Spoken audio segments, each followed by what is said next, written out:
welcome back to the Game Addicts podcast. We are back after a 2-month sabbatical, which is better than the last sabbatical. It was a lot longer than that. But I'm one of your hosts, Brando, and joining me here, as always, is this podcast player 2, Mike. Hello. Hello, sir. We got really busy in June. I think we discussed the PlayStation thing, but all those other announcements, it was like we had one shot to do it, and I'm the guy that forgot that we were supposed to do it. And then I'm like, crap. And then I felt bad because I didn't. Had a lot going on.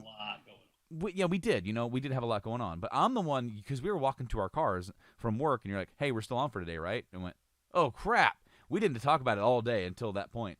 And then I'm the one that forgot, and I made loose plans with the family. It wasn't like anything big, but I felt bad because then I'd be like, hey, guys, I forgot about this podcast I got to do. And then with the thought of, we'll get it in. We'll definitely get it in. And we didn't get it in.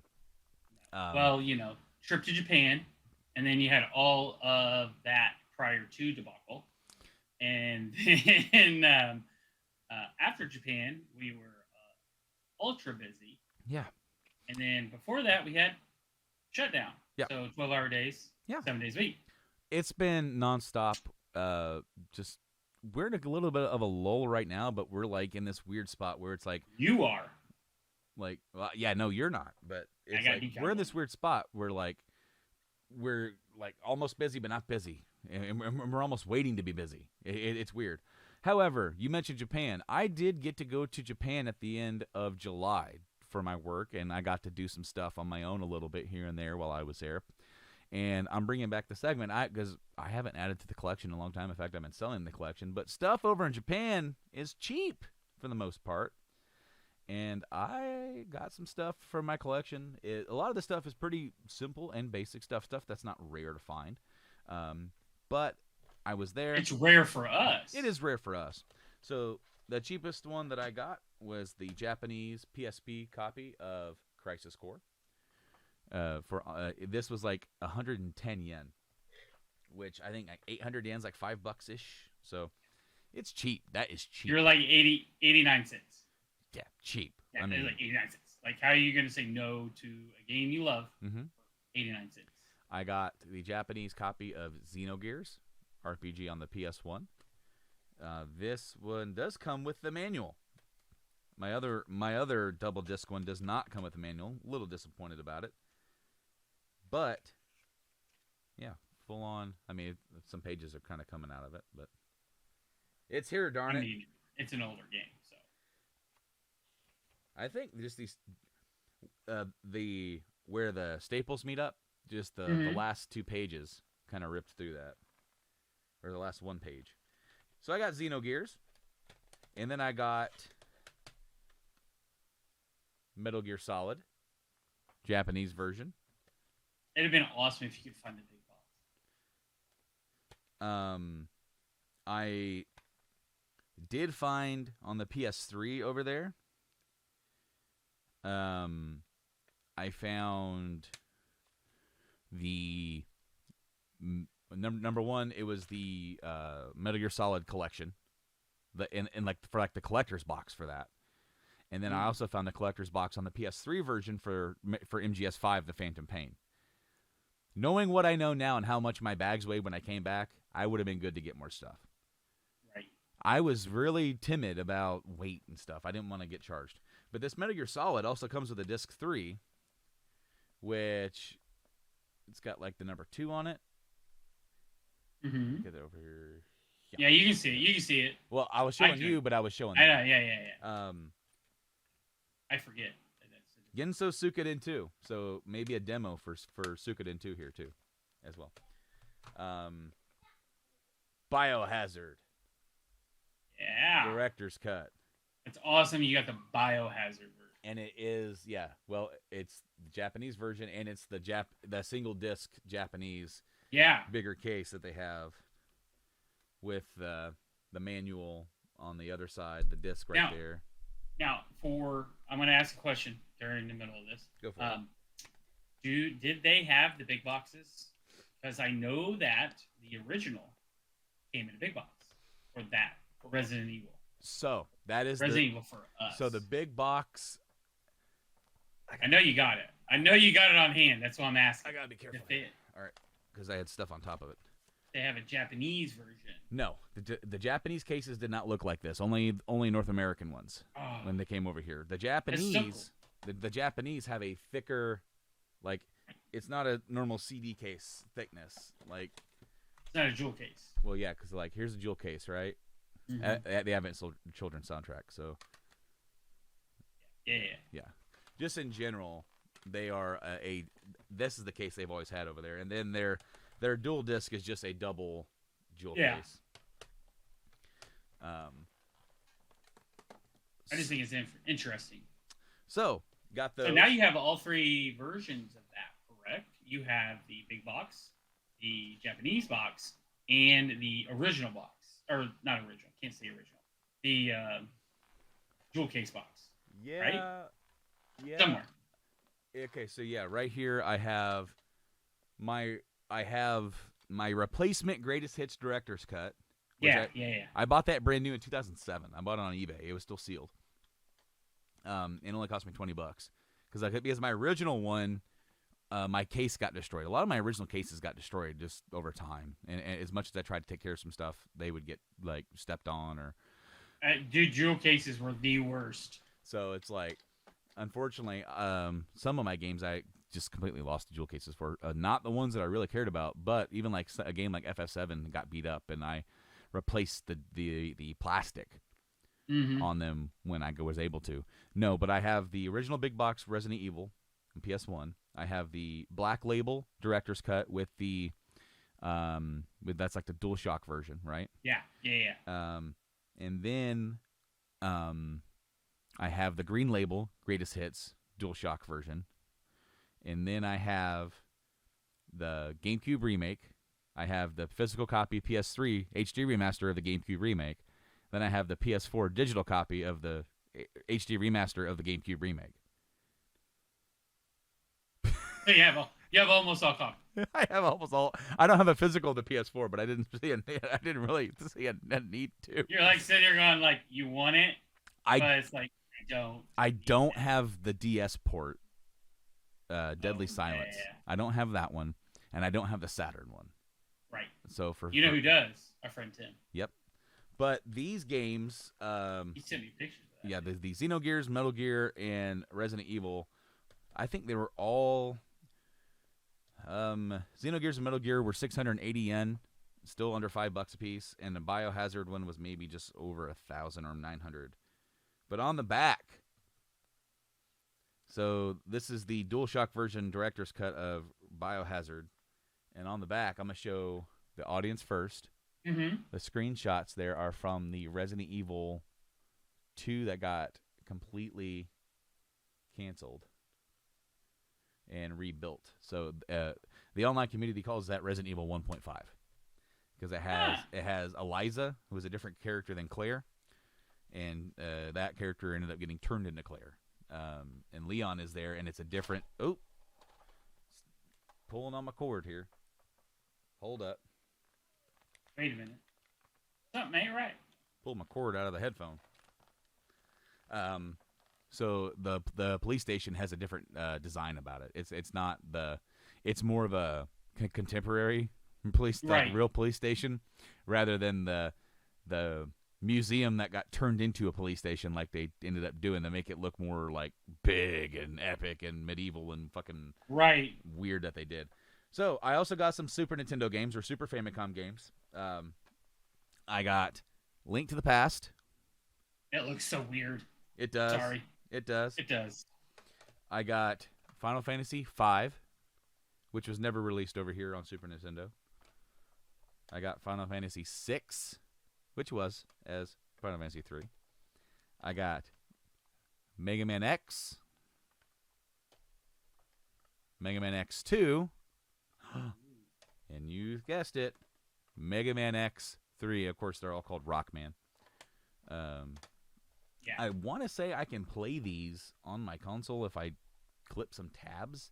But you gotta clip the tabs on the inside. Yeah, but I know that the PlayStation ones are region locked. You can't play those. And then as far as games go, here it is.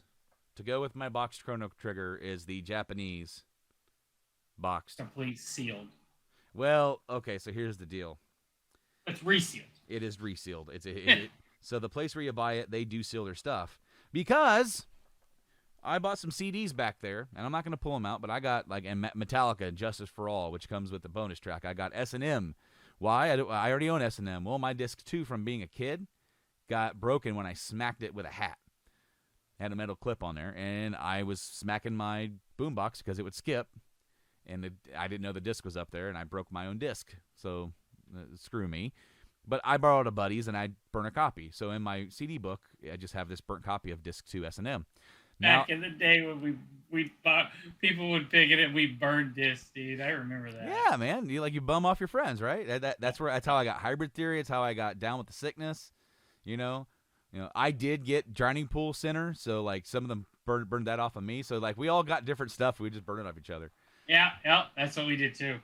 But the way to do it, man. But yeah, so I now have like my replacement S&M copy is now a Japanese copy. It's kind of cool. And then I got the new Metallica album, right? Yeah. Which I don't own the CD of it. I got the vinyl, which had a digital download, which I downloaded to a burnt disc because I now have an older car that has a CD player, and I can jam to that because it sounds better on a CD than over my Bluetooth dongle that I had to get. That just sounds. The dongle sucks. It does. It's buzzy. It has a high pitched whine. I need to put my CDs back in the car because I have a CD player now too. When I want to listen to YouTube videos or podcasts, it works, but for music, it's not loud enough. So I've been going to Goodwills and trying to find CDs. I found my local Goodwill had a crap ton of Garth Brooks CDs, and they're all $2 a piece.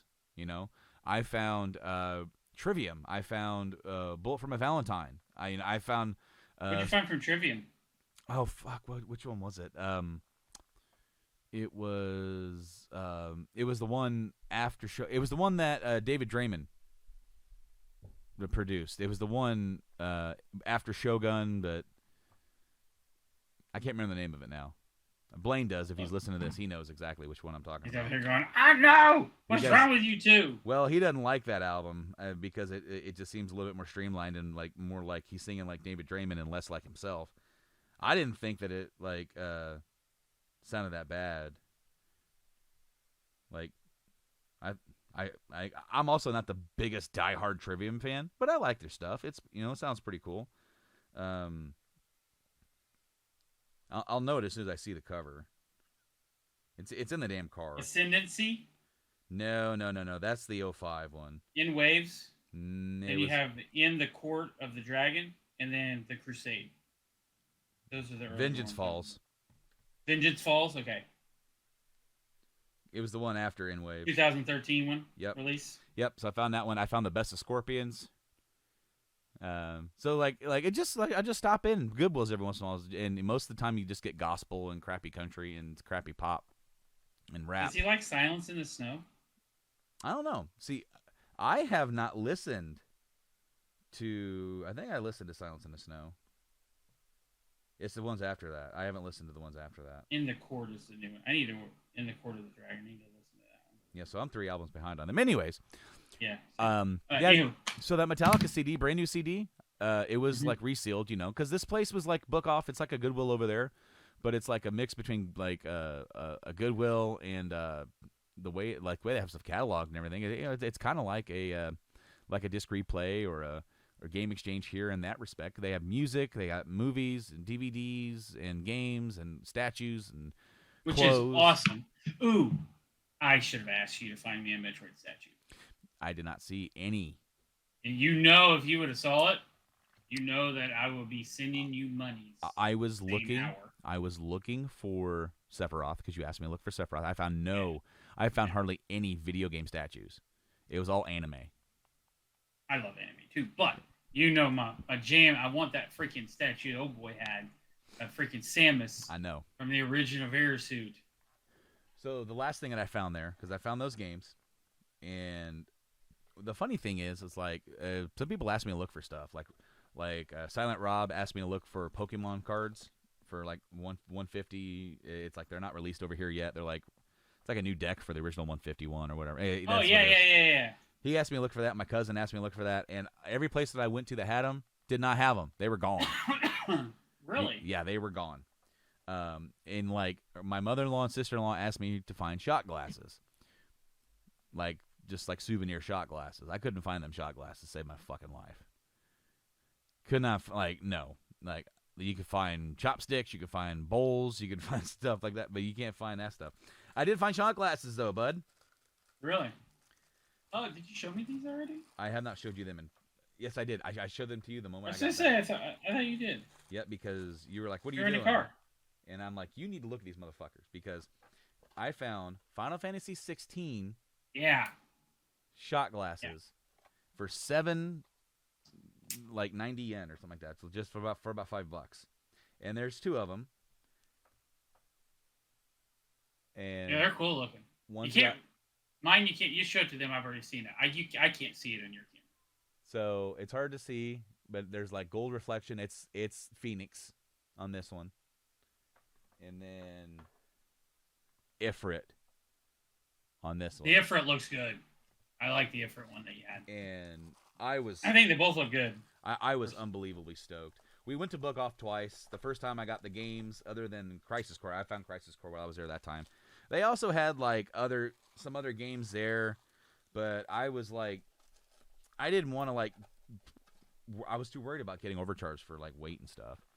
But yeah, that CD was empty. But you got to think about this though. Like, you find that here, yeah, it's more expensive. But if you just get charged like a couple bucks for weight, I don't know the weight change, so it's a lot. It's quite a bit, isn't it? It's like $300 if you go overweight. Holy crap! You need to pull a pack. Well, that's what I did, but I was still worried about the overall weight because it needs to be. I need to get my double bag out and wrap them up for the next time we go. Because I brought that one duffel bag that we had, and that's the one that got left behind. Meanwhile, like when we got back, yeah. The overall travel story might have to wait for another episode because I've told that story to a lot of people now. I've almost got it down pat, but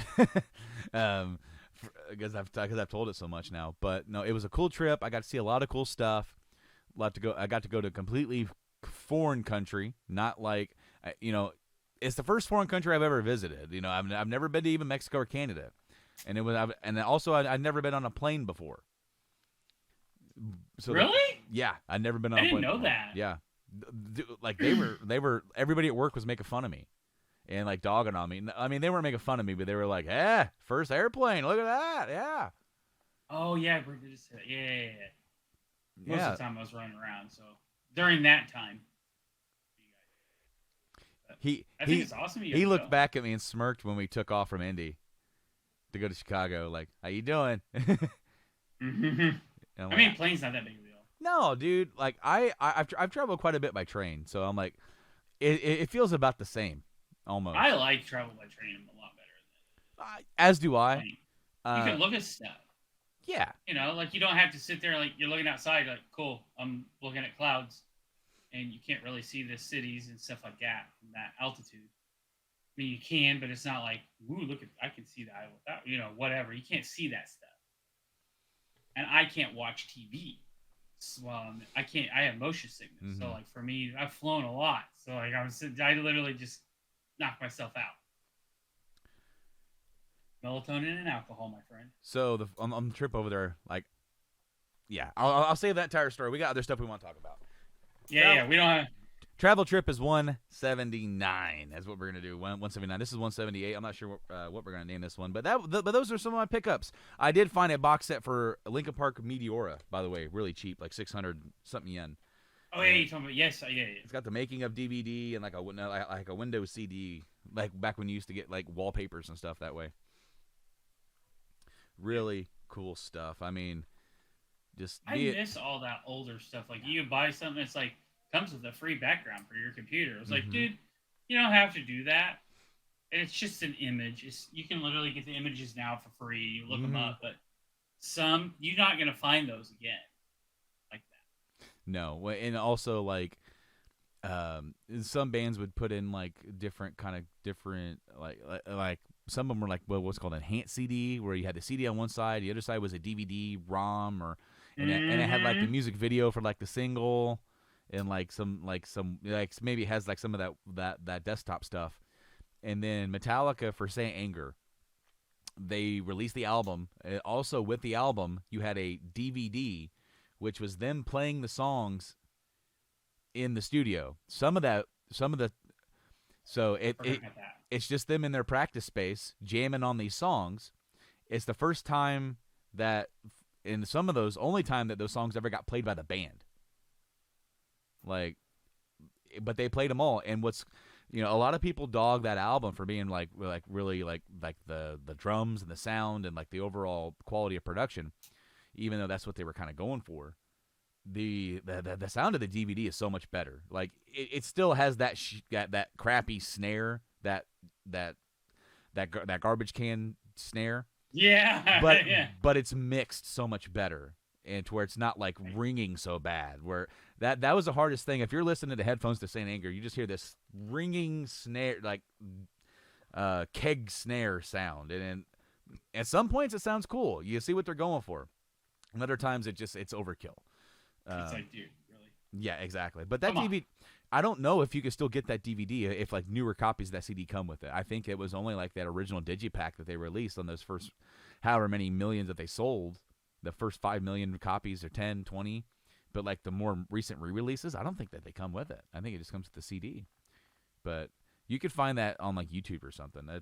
But yeah, like nowadays, just like I said, when I got the new Metallica record, a lot of people, instead of just buying the CD, are going out and buying the vinyl, and they're getting their kick that way, getting bonus stuff that way. And I will say this: vinyl is still the best way to experience anything you can, if you are capable of doing so.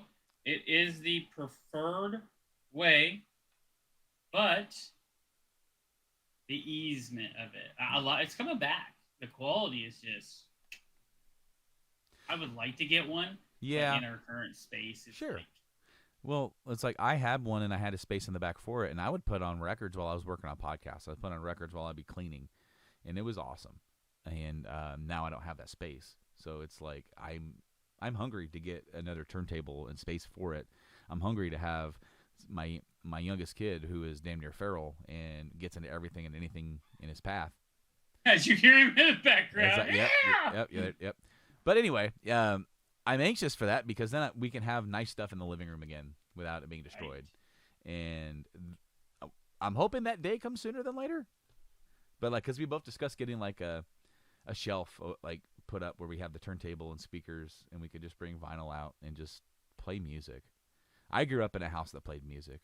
So do I. Like there would be like weekends where the TV would be off, and you just have the radio, tapes or CDs. Maybe not really they didn't really play the record player too much when I was a kid.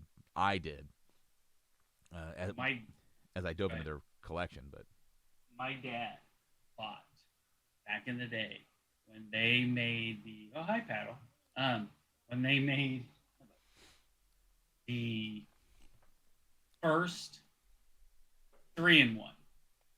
It was the record player, a cassette, and a CD. Mm-hmm.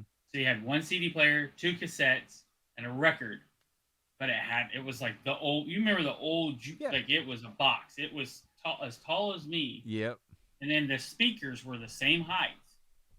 So like when they upgraded to that, very much it was like, this doesn't fit in here. My dad built a thing for the television, because the television was sitting on top of it. We moved it into my room, so I had this huge. I mean, it was huge. I'm telling you, it was like 2 foot by 2 foot by 4 foot. And then in the bottom of it had a stack to keep all your CDs and stuff, but it wasn't like now, they have the organizer. No, it's just empty space. And I had like a PlayStation in there. That was the place, dude. Oh, yeah, I remember my dad putting it in there, and I used the crap out of it. I wish I would have kept that, because he bought it. It was a lot. Like it was. I mean, back in the day, it was like $1,000, and back in 92. A lot of money. I remember, our big stereo was very similar, but it didn't have a CD player. It was earlier than that. It was like from the late 70s, and it was one of the ones that had the headphone attachment, but the headphone was like it was like the inch long or 3/4, whatever it is. that long ass connection, and like it was one of those big headphones like these but bigger, and it had like individual volume knobs for each ear, so you can lay on a couch and listen to music. I used to do that all the time. He had that on there too, but the biggest thing was like this is the first one where you could do like a record and then you could copy it, or you could CD to cassette. Yeah. And you could record it. Everything you could do. It was awesome. Oh yeah, dude, hell yeah! I made mixtapes with that record player for sure. But no, he also had the speakers, just like you said, but they were a little bit smaller. They weren't the exact same size. But I remember getting my PS1, and eventually, it's probably a year or so after I got the PS1, I figured out how I could hook this PS1 up to my VCR out in the living room. And with the VCR, I was able to figure out how to hook up those speakers to that VCR. So I'm playing my PS1. I'm playing Resident Evil 2 on these big-ass speakers in the living room. And my dad is sitting there like, what are you doing? I went, yep, that's what mine did too when I did. What? No. Turn it down. And then, too loud. And, well, my dad, I'm like, well, I figured out if I did this and put this in here, then this would go in through here, and then I could get the sound coming to these speakers. And he's like, huh. All right. And then he walked away, and then he let me do it for a little bit. And then he he went in the garage and was getting stuff ready to grill or something. He let me go ahead and do it. And eventually he's like, all right, we got to turn that off. Yeah, it's too loud. But no, he was. I think he was amused that I actually took enough time to figure it out. That he was like, all right, have fun for a little bit. But no, we're going to talk about some games one of these days when we get here. We've just been catching up and just chit-chatting a little bit. Final Fantasy VII Rebirth. They did a big coverage thing on this that we talked about in person, but we haven't talked about it on the podcast since. Supposed to be coming early next year. Probably 9/7/23. Well, no, that is not. Oh, that's the original. No.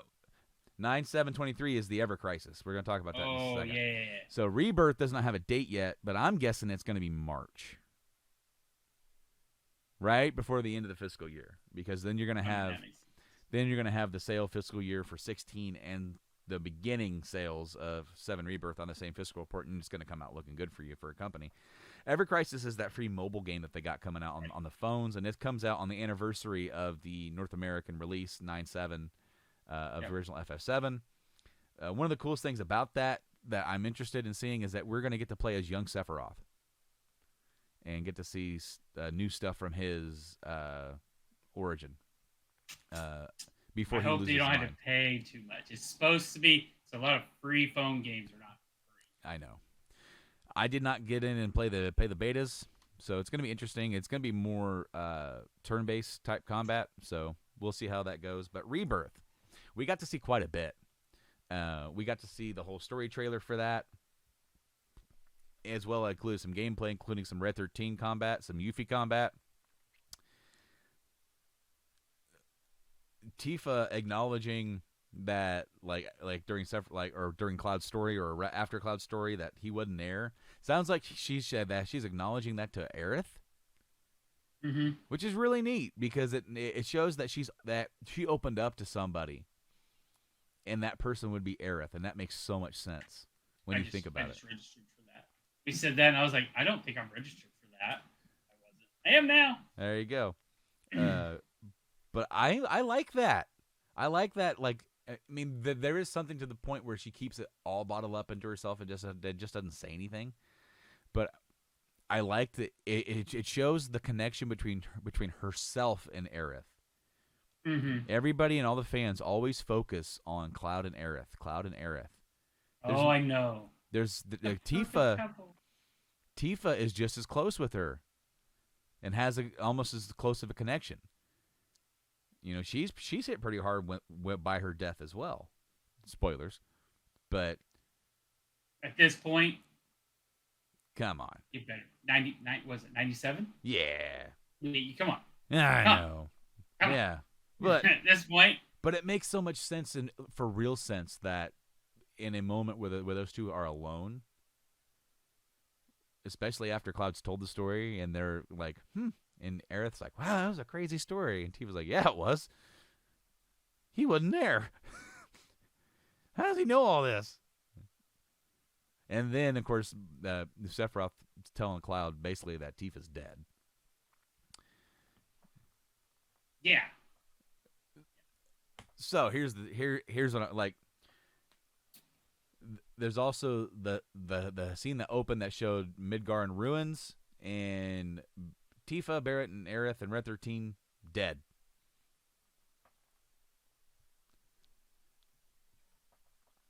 We've talked about it, but I want to ask your opinion again. You heard that, right? The thunk? Yeah. Yeah. Okay. Yeah. All right. Sounded like somebody like did the what is that? A hole in the wall up against your wall. Yep. Yep. Full speed. Yep. Another good term for my kid is the Kool-Aid Man. He's Donnie Thornberry mixed with the Kool-Aid Man. Yeah. That's his energy, dude. That's the kind of energy he has. Dude, to have that kind of energy, I'd love to. But that doesn't exist nowadays for me. It makes me tired watching him. Dude, it's tired living with him. But FF7 Rebirth, are you excited about this or are you apprehensive? I am excited because I don't really care that they changed the story. A lot of people are all like, oh my God, it's supposed to be a remake. Oh, no. Now, reimagining, and they don't want to take away from the original story because the original story is so important. And they don't want to do exactly the same footprint again. Why would you? You have new technology, you have the capability of making things so much better and in depth. It makes sense. I know a lot of people are confused about the end of the first one, and that's fine. But as you go to this next one, this is the one that explains everything that's kind of going on. Because in the original game, you're just, okay, we got to go get Tifa. All this crap happens. We got to get out of Midgar. Got to go save Aerith. Got to get out of Midgar, yeah. Yeah, we got to get out of Midgar. And then it's like, okay, but nothing's really explained like what's going on. And what I like about the last one is that there's so much detail and information inside stories and everything that's going on. You feel more involved with the character's development that you did in the original, but you're not taking away from the original because in that game, at least up to this point, you have all the information that you wanted because we all wanted a better Midgar. We all said, look, it's only like, what, 6 hours, 7 hours in the original game, and you can blast through it if you know what you're doing. But you don't get any real story or development of characters. And this time they heard what we wanted, and they gave us what we wanted, but they put their twist on it because they don't want to retell the same story. Well, I mean, essentially, it's a sequel, right? It's like the original. It's essentially a sequel. Everything that has been that we've seen with the compilation has and does happen, and this game starts off with making you think like, oh, this is just where we're revisiting the story, and it's not. It's like another timeline or something's going on, something funky, and we're getting timey-wimey. But they've set it up this time to they could change it from here on. What I'm excited for, I want to see what they do with Golden Saucer because I love what they did with a certain section, the Honeybee Inn. I love that sequence. It's like it's very flashy. It's just flamboyant and ridiculous, and like that's what you imagine it to be. Like in your head, you have to create all this because it's not. You don't get to see it in that detail, right? In the original, and now you get to see it, and you're like, "Yep, that's okay." Yeah, I like the battle arena they added. Yeah. I think that was phenomenal. Yeah, I liked that. It was amazing. I love how they had all three of the leaders kind of there and deciding what's going to happen. I love the politics because we all know the politics is kind of sprinkled in a little bit here and there in the original, and then there's some prominent figures, but it's never really like you don't ever see the power struggle. You don't ever see like any of that stuff. Midgard just felt more lived in. Yes, it felt like it was more alive, and that's what I'm excited to see about venturing out into the open world, because they've. Where are they going to end though? And there's that other part, but going out into the open world, because that's where this part picks up on. That's when FF7 opens up, and you're like, hey, this isn't just a story in like a big city. This is a world. And then you go to certain key points throughout the world, these big these towns that you go to, and then there's other towns that they've explored in other games. And there's a chance that they could redesign the world a little bit to change the flow of the story to where they feel like they need to do it. So like you could end up, and this is drastic, but you could put Cosmo Canyon maybe not on the other side of the planet, but on that same continent as the original, or as Midgar. I don't see that happening. I'm just saying that, and that could be a drastic change. But like, what if you swapped Cosmo Canyon and Fort Condor, right? Like, what if those things? It's kind of a tabletop game. Well, yeah, because in the remake it's a tabletop game, but what if it's a real place, and then it's like, oh wow, here, it's actually a real place and a real struggle, by the way, and we sold that tabletop game to because they've been fighting the Shinra there for like decades. Decades, yeah. So it's like, we made this game to get our cause out there. It's got popular. People donate. Every money that comes in helps our cause to defend this, to defend this Phoenix. And I don't know, something like that could happen, because they kind of hinted that you may not get the same story beats in the exact same order as before, but the main stuff that you have seen, you're going to see, plus you're going to see new stuff and different twists on stuff. You might not see it the same way. It may happen completely different. That's going to be the fun part of going to this next part. That's part of that game. That's part of that game is one thing. You know what I'm talking about. The Cosmo Canyon Amphitheater. Oh, that holodeck, essentially? Holodeck. Yes. And dude, that was in the damn trailer too, a little snippet of it. Dude, it's amazing. Yeah. I remember getting to that point, and was I ahead of you? And you're talking about the remake in the Shinra Tower for this one. Yeah, the holodeck they had there. Yes. You were a little ahead of me. Oh my god. Because I was streaming my progress, and then I had an issue where like I lost an hour and a half. Yeah, and then I kind of pulled ahead of you because I lost audio, and then so I had to redo that part.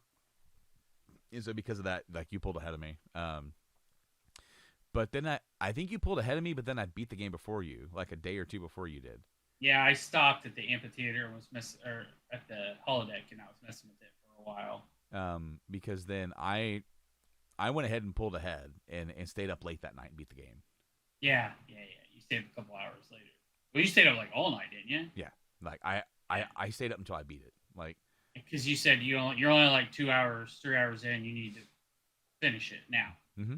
Don't wait, finish it. Well, because the alternative was just going to bed and just waking up the next day and beating it, and I didn't want to do that. I'm like, I need to beat this now, and you know what? That gives me a good feeling, because that's the feeling that I used to get when I was a kid playing like Metal Gear Solid for the first time, and it's like 3 o'clock in the morning, but I just got to the part where you find out that you've been injected with fox dye, and that then you finally get on, like, Naomi Hunter's a fucking spy, and then she turned against you, and you're like, that's bitch, I need to stop Metal Gear, and then she calls you back and reveals the whole thing as to why she did what she did, and you're like, do I still have time? And then you go like, I'm gonna go stop this nuclear launch, and then it's like, you caused the nuclear launch. You're like, oh my god, I can't go to bed now.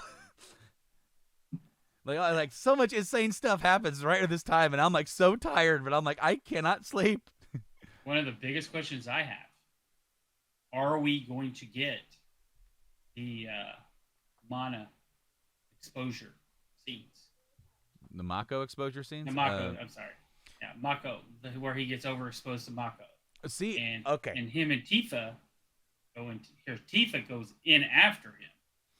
Well, they end up in the live stream inside of like a fragmented part of Cloud's, like their consciousness merge. And then she's trying to get him back because he can't. He's too fragmented. He doesn't know what's going on. Well, he's too. Are we gonna get that? I mean, I think we will, but that's going to be in part 3. Yeah. Maybe that's where they end it. That'd be good. Where they both. I don't think they end part 2 there. I think they end part 2 with Aerith's death. Still, I think it's the boom, and then the part 3 is the first part after that, and then you lose Cloud. I would say that's when you do that, you lose Cloud within a couple of hours. An hour or two after. Well, you have the Aerith's death, then you have the short little dungeon after that, then you have the Icicle Inn stuff with where you can go. Crater. Well, you have the Icicle Inn and only there can you. That's where Professor Gas lived, and that's where Aerith's mom was, and you find out all that stuff. And then then the Northern Crater. You have the Great Glacier, then Northern Crater, like 2 different like dungeons within because there's not bosses at. Yeah. There's a boss at the end of the Northern Crater, and then you get to the Northern Crater or to the Whirlwind Maze, and that's where you fight Genova. And after that stuff, and the Sephiroth Reawakening is when you lose Cloud. Yeah. And you play as Tifa at first, and Barrett, and then ultimately Sid. Yeah, Sid leads the party. So for a while, it's going to be interesting to see how they split up getting new party members as well, because in the Rocket, I'm interested about the Rocket. Yeah. I love Sid's little, like, he's ridiculous. Yeah. He's absolutely freaking mad. I love it, and I want to see how they do it because he's so obsessed with it. Yeah. I want to see them bring that forward into this and, like, really see Sid's complete and utter devotion to this project. Here's the reason why, one of the big reasons why I think we're going to end on Aerith's death on part 2, is that we're going to get a full game of the ancients, the past, diving into Aerith's stuff, going to Temple of the Ancients, going to Cosmo Canyon. Obviously, we're going to see like that stuff. Diving deep into Nibelheim, seeing that stuff. It's going to be game 2 is going to be a really big game about the stuff that happened in the past and what's going to happen going forward, and how to not relive those experiences. I think the biggest thing is going to be Cloud and Tifa will find out that Aerith dies, and they'll do everything they can to stop it. I think that they're going to find out that she dies. If they find out that she dies, then they're going to find out that she dies after she leaves, and it's going to be a race to find time to go get her. And it's going to be this weird thing of, are we tied to fate or are we not? But either way, I think the reason why you would end it that way, the creators of Final Fantasy are huge Star Wars fans. Final Fantasy in some ways is inspired by Star Wars. A lot of the story tropes that you have throughout big entries, and it has some inspiration there. Star Wars kind of, they didn't necessarily be the first one to do this, but they definitely made it work and made it a template to do a trilogy. And for the second part is a more character, story-driven, dark episode where the heroes are on, like, part 2 is like the part where like the villains get a leg up. The villains end up coming out on top. It leaves the heroes in a position of vulnerability. What are we going to do, and how are we going to wrap this story up? How can they bounce back for Act 3 and win? And that has been done time and time again for other trilogies for forever. And when they said this is a trilogy, it's like, I mean, that would be perfect to make it to where the villain went. Because we all know, everybody believes The Empire Strikes Back is the greatest Star Wars movie. Yeah. It's been done across movies. It's been done across game. Mass Effect 2. Mass Effect 2 is the best Mass Effect game out of the 3. Because it is you've already established the world and the universe. You don't have to do that again. So you get to just like carefully bring it back in for new players that are just starting here. But the main crux of like everything that's going on, we're not going to focus on that. We're going to focus more on the characters and character interaction. And that is what is the star of Mass Effect 2, is how like you collect your crew and you get to know your crew and you do their missions for them and you settle things that are going on with them. And it's like these little episodes of like character-driven stuff, and a lot of them are just amazing and really well done, really well written. And I think we're going to get a lot more character stuff here because we're obviously going to get some Red 13 stuff because we have to, since we have to get the Barrett stuff. Yes. Get Sid. And see, and we haven't seen anything about Sid yet. So and you get Yuffie. Yuffie. And see, and that's what was cool about that DLC is that now you've already established her character. You don't have to completely relive everything from that. We've already got that down. We know what she did. We know what like what she went through before she meets up with the party. But then it's like we can then tie that character arc up, whether we do it now, whether we do it in the third game, because that's something else that I thought too, is that there could be sequences for certain characters like Yuffie. Her story arc could wait to the third game to wrap up. It could. I was just thinking that too. You don't need. If you follow the story as it's going, then it slowly gives you all this stuff. But if you also have the Turks. That's going to be a huge chunk of her stuff. It's going to be the Turks. Yeah, wrapping up with the Turks and doing all this stuff. So it's like saving her spot for the third game when you have like a large chunk of time where you have nothing going on other than to find a huge materia. You could write something new to create her story arc to happen during that time frame. So then it kind of focuses more on other people, not just Cloud.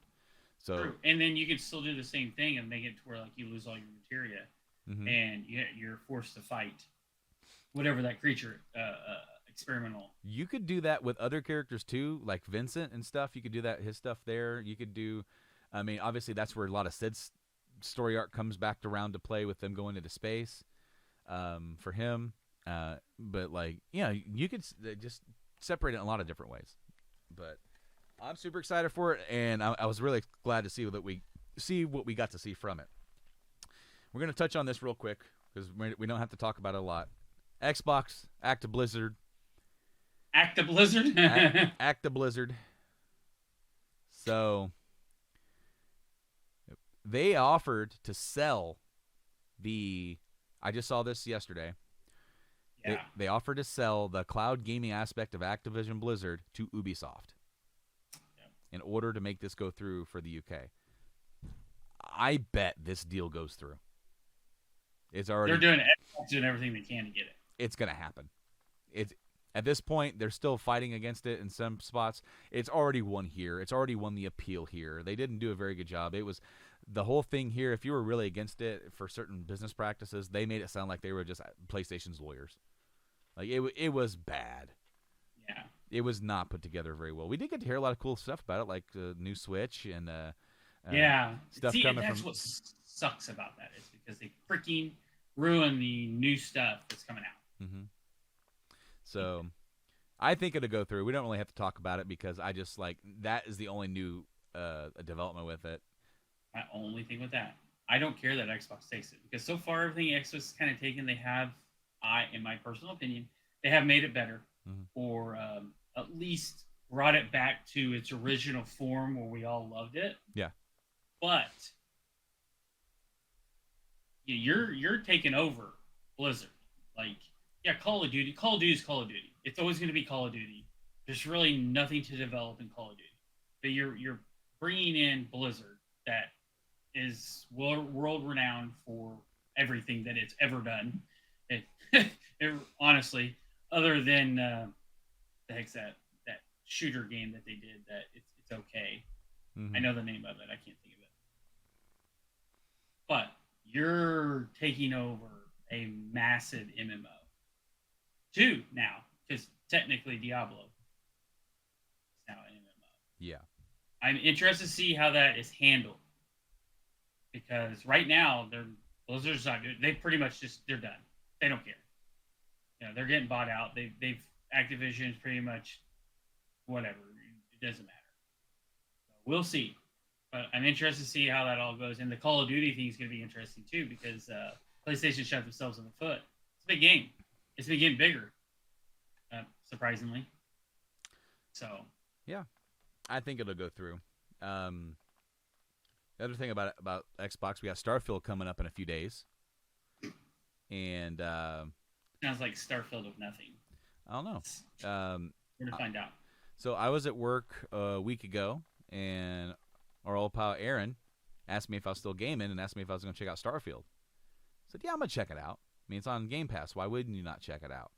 Yeah. You know, you get a shot to go see what it is. I'm excited for certain aspects of it. I feel like this is going to be a pretty decent game that I'm never going to beat. And there's a reason to that. And it's not necessarily a fault for the game design. What it is that I don't have the time to dedicate to a 120-hour game anymore. I just don't. I've looked at a lot of stuff on it, and so far it seems that the community is like, it's not. It's as big as they say it is, but there's a lot of nothing, like a lot of nothing, and it's like, I hope that's not the case, but a lot of people are saying like you go to places and it's just literally nothing. It's barren waste. To be fair, that are how some planets are that we have found, but the big thing that I see is that modders, this is going to be mod heaven. Yeah. Because you can literally go, okay, this system here is pretty much barren, so there's no story driven, there's nothing. You can make an entire story. I am more excited to see what the modding community will do than the game itself, personally. Because they've always made really good stuff. I mean, come on, Skyrim is still alive because of modders. Oh yeah, absolutely. I'm excited because just to try, I want to give them a chance to redeem themselves and make. I'm gonna buy it. Make a quality. Or I'm not gonna buy it. I'll have it on Game Pass, but I am gonna play it. So it's a game that I'm looking forward to playing, but it's a game I'm not looking forward to beating because I don't think I ever will get there. I still haven't beaten FF16 yet because I haven't plugged in the PS5 since I've been back from Japan, and I need to do that today. Need to get some stuff updated, and I need to start chipping away at 16 because that's what I was doing. That's how I was playing it, chipping away an hour or two at a time. Yeah. And I can't leave the PlayStation out there for any prolonged period of times because the little demon tries to climb up there, and he's pulled my disc out and ran away with it. Which for you people like, well, why don't you put it like higher? Well, guess what? My entertainment center is like literally taller than I am. I have it bolted into the wall, and it's a stand. It's like I literally have to reach up to grab it, and he climbs up he climbs up everything. He is almost 4 years old, and he is almost the size of like a 6-year-old. You can't stop him. So stop trying to give me ideas. I can't keep stuff out there. I just can't. We're not allowed to have nice things. My point is, and I'm doing this to bleed this into another topic, I can't keep it out there. But I'm tired of moving it back and forth. So I already told you what my idea is to play more modern stuff on a 4K thing. I'm just going to get a 4K monitor and slowly upgrade and get a new PC, right? Mm-hmm. Over the next couple of years. I'm not in a big rush. They just released the PlayStation, or they released details about the PlayStation Portal, which is a remote play thing. And they showed this before, and it's a device where you could just remote play on it, right? So you don't download anything to it. It just you play over the internet. And they're saying it's going to be $200, $199 for this device, and it has all the features of the PS5 controller. It's basically a PS5 controller, just whoop and completely like split, and there's a flat screen in the middle. It is an 8-inch 1080p screen at 60, rated at 60 hertz for 60 frames per second. It is compatible with all games that are compatible with the remote play feature, and you cannot do the streaming feature. So, like, you can't stream a game to your console to your device. You have to have a hard copy or a downloaded copy to stream it from your device to the system to your device, right? Mm-hmm. So if you're using their cloud service, you can't do that. You have to actually have a physical downloaded thing on your device, on the PS5. But so it's kind of cool, but it's like it's not quite a new system, right? It's not quite the Vita 2 or something like that, like it could be. Like you could literally release this thing and really have a go at it. Have they released all the specs on it? Like all of them? Everything it's going to have? I mean, that's all that I saw for it. And that's all the new information that I saw that was released today. But what I was going to say is, it's like, yeah, I could, if I could leave my console out there and have peace of mind to just be able to stream that to my device laying in my bed and play in bed, that'd be cool. But paying $200 for a feature where I can't leave my console in the living room, I'm just going to get a 4K monitor and pay almost the same price, $200. Sorry. Yeah. Him screaming in the background cracked me up. Hey, man. Sorry. It's It's dad life. It's how we got to roll. But if I could just have spend $200 to $400 on a good monitor that I can just sit here and play. If I'm only going to play for a couple hours, the one thing that I've told you, Mike, is that prolonged desk sitting to play games hurts my sciatic nerve, hurts my hips. I can't do it. But if I'm just going to do it for a couple hours, like we're doing a podcast, or if I'm going to play a game for a couple hours, then I can do that. So the Portal's not for me. I don't think it's the device for me. Here's what pisses me off about the Portal. You won't be able to run any other games or media locally either. So you couldn't watch Netflix. Whatever. Netflix is whatever. But these are things that there's no reason why we can't do it. Why can't you have a streaming service on there? Why can't you have the ability to I think it'd be perfect to just put a micro SD slot in it and boop, and now you can put PS1 games on it. I have the emulator now. I don't know. I think, here's my honest opinion, Mike. I think they should have developed a little bit of more of time into this and make it an actual handheld. Yes, make a third generation. I know, why would this ever sell? I don't know. Only 127 million people bought the Switch. Yeah. And the funny thing is PlayStation started that trend. Kind of, but all right. So what if you made a handheld and even charge $400? That's a lot of money, Mike. But it is. Okay, just wait for my whole pitch, because I'm going somewhere with this. I know you is. Make it as powerful as a PS4. And make it be able to just connect and do remote play with PS5. So you can play your PS5 games on this thing. And then you can have the digital versions. Make it digital only, because it's kind of I don't like that idea, because I have a lot of physical games. But either you can have a like a USB stick or something to access your games, right? Stick it in the top or whatever, or like an SD card with big enough memory to actually store game files, so you can copy them from your console over, or you can just have the downloaded digital versions, right? Mm-hmm. That way you can play PS4 games on it. New games that are developed for this thing that are more geared towards this level of hardware. Because, quite literally, the rumor is that the next Switch is as powerful as a PS4. You make it as powerful as a PS4, you have a secondary item that's going to be as powerful as the next Nintendo item, that is compatible with the PS5 in remote play, which will be compatible as much as you can with the entire back catalog of PS4 stuff, including PS1 stuff, including the PS2 stuff that's on there, and have it connect to your cloud gaming basis, as if you don't need a PS5 if you just want this. You would not probably be able to play the hardest PS5 games on there, without having a PS5. But at least, man, I feel like it would put you in the market and let you be competitive. So there's no reason why in this intersection or avenue of our technological advancement in handheld gaming that you cannot tell me that I literally have one right here. It is literally right here. This 970 Evo Plus 2 terabyte Samsung M2 drive. Now, we know the PlayStation has the new one in the PS5. Yep. That is attached hard baked into the motherboard. Yep. For 1 terabyte. No reason why you could not do that to this system, because one, you own it, you own all that stuff. It's all yours. These are cheap.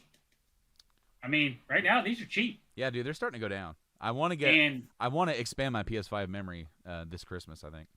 These are the, I mean, they're about $100 now for a terabyte, almost 120, 130 for 2 terabyte now. $129. Yeah. Right here. Yeah. I bought it because I was like, dude, it's a good deal. I'm buying it.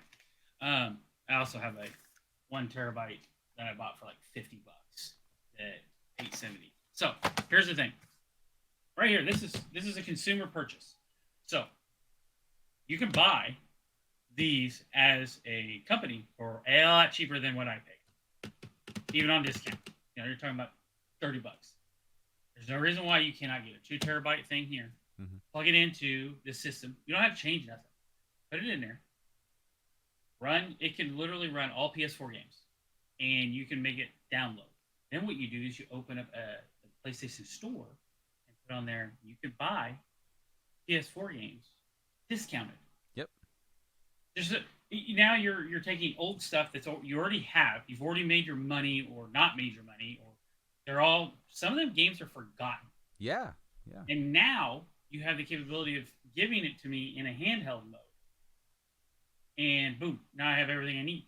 I can play PS4 games. I can play PS5 games that have a PS4 version of them in my hand. Don't make it streaming. Just make it its own proprietary thing, but it has the capability of doing the PlayStation Link. Like, they don't even have Bluetooth, but it has the PlayStation Wi-Fi, the PlayStation specific wireless. Like, these are things that's cool and all, and I get it, but you own something that it's a big deal of being able to bake it into the motherboard. No reason why you cannot carry that forward into a smaller package, and allow us to have the console, the handheld we deserve. In my opinion, it's a PlayStation handheld we deserve. Because if you can literally, even if you keep it at 1080 and it's on par with the Switch now, let's just say it's on par with the Switch now. Obviously, it's going to be a little better because it's 1080p screen.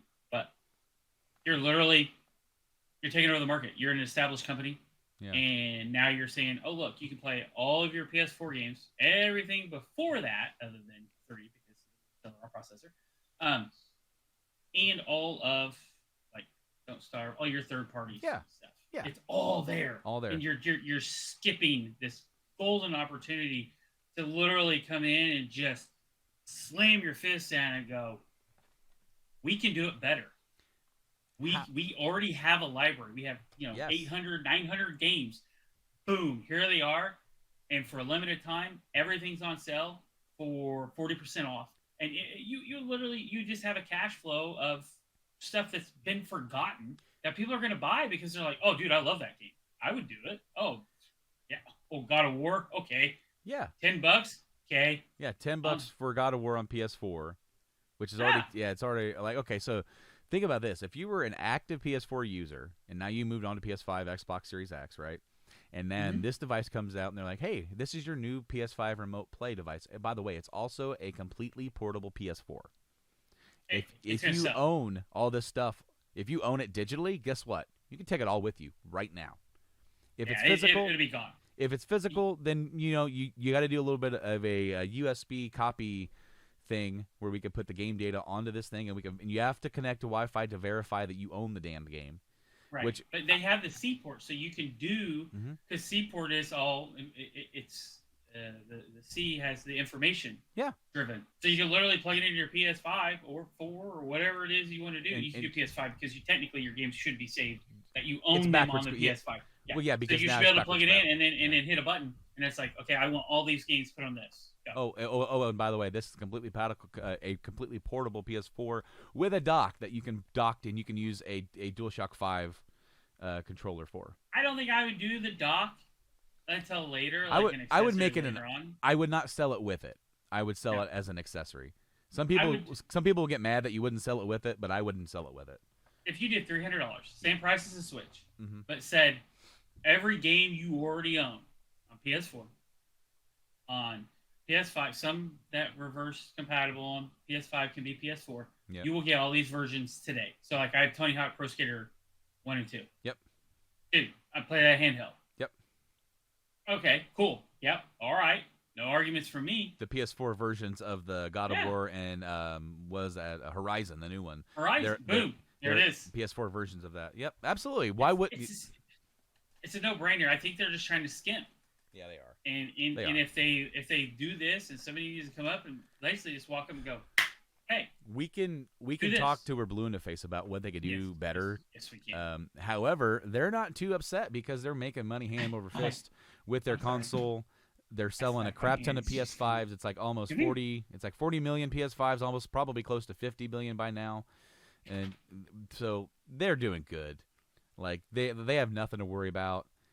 And the problem is they have more to worry about on their other projects. Yeah, no, exactly, yeah. But I mean, yeah. Yeah, I mean, yeah. Like, there's no argument, yeah.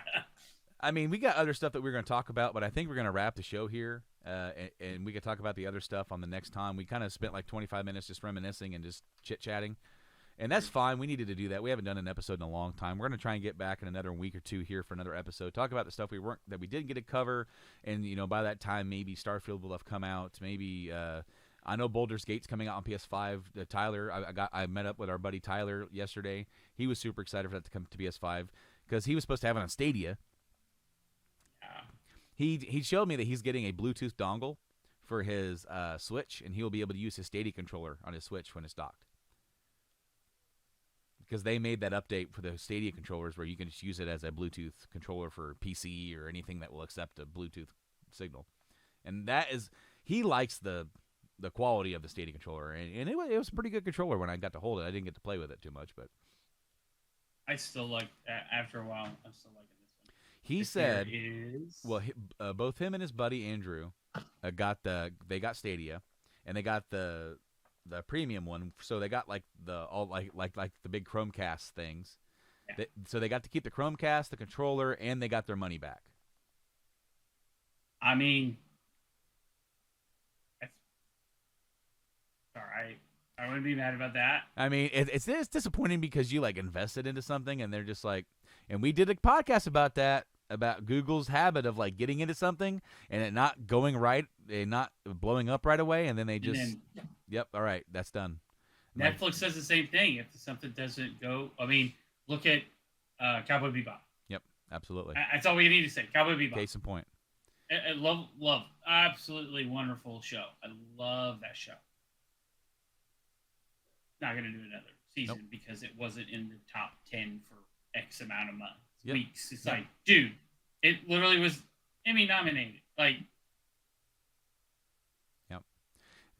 anywho, that's the world we live in, man. If it's not instant cash cow, they're like, all right, but then the sitcom will stay on the air for like 6 years, and it manages to scrape by. Or anyway, we could talk about that all day. But we're going to wrap this episode up here, 178. I'm not sure what we're going to call it, but I'm going to be getting this episode to you as soon as we can. We're going to get back together here soon as well. We're going to try and fit some time during the week where we can sit down maybe every other week and try to just chit-chat for about an hour. I feel like that'd be good for our mental fucking... We're about ready to work every weekend. I know. Trust me. Yeah. As I said, we're kind of hurry up and waiting right now. That's where I'm at. It's like it's there, but it's not quite there, but we're going to be there. It's just imminent. It's like, what weekend does it start? And we're just kind of waiting for that to happen. But thank you, Mike, for meeting up with me today and talking about some games and trying to get back into the swing of things, maybe doing a show every once in a while. We got some cool stuff around the corner in gaming. We got some big games coming out this fall that I'm really looking forward to. There was so much to even talk about. We didn't even talk about how Charles Martinet is not even the voice of Mario anymore. Like 100%. Yesterday they retired him and he's going to another role. So it's a big sad face for that. I want to talk about it.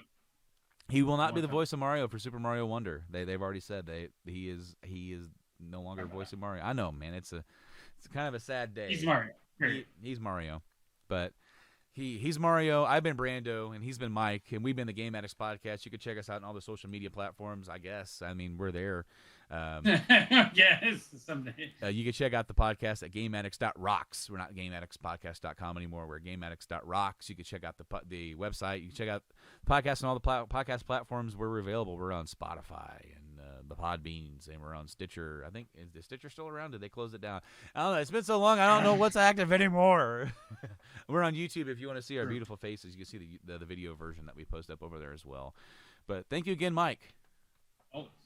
And thank you all once again for listening. And we will see you next time, guys. Game on.